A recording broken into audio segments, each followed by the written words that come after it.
আগামী জাতীয় সংসদ নির্বাচনের জন্য বগুড়া ৬ আসনে বিএনপির ভারপ্রাপ্ত চেয়ারম্যান তারেক রহমানের মনোনয়ন বৈধ ঘোষণা করেছেন রিটার্নিং কর্মকর্তা।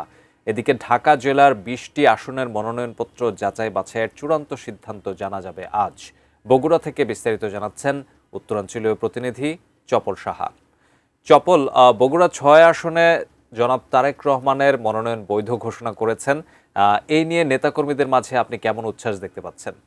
আসলে ব্যাপারটা এমন যে আমরা এখানে যখন আসি সকাল ১০টা থেকে শুরু হয়েছে আপনার হলো মনোনয়নপত্র যাচাই বাছাই, এবং সেক্ষেত্রে আমরা দেখলাম যে যখন তারেক রহমানের প্রসঙ্গটা উঠলো এবং তখনই কিন্তু নেতাকর্মীদের মধ্যে উল্লাস, যখন তাকে বৈধ ঘোষণা করলেন রিটার্নিং কর্মকর্তা তৌফিকুর রহমান জেলা প্রশাসক, তখনই কিন্তু তারা খুব উল্লাসিত হয়ে পড়লেন।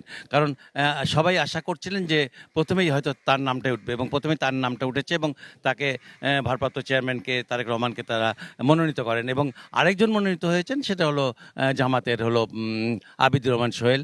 এছাড়া একটা কথা বলে রাখি, এখানে যে ৫ জন আপনার হলো মনোনয়নপত্র জমা দিয়েছিলেন তাদের মধ্যে ৩ জনের কিন্তু মনোনয়নপত্র বাতিল ঘোষণা করা হয়েছে এবং তারা আপিল করবেন বলে জানিয়েছেন। আর এদিকে তারেক রহমানের এই ঘোষণা হওয়ার পর তিনি যে মনোনয়নপত্র তার যে বৈধ ঘোষণা করা হলো, বৈধ পরে কিন্তু দেখা গেল যে সবাই বেশ আনন্দ উৎফুল্ল হয়ে উঠেছেন এবং তারা বেশ হইচই করতে করতে করতে তারা নেমে এসছেন এবং তারা বের হয়ে চলে গেছেন এবং মনে করা হচ্ছে তারা হয়তো আজকে আনন্দ মিছিল করতে পারেন।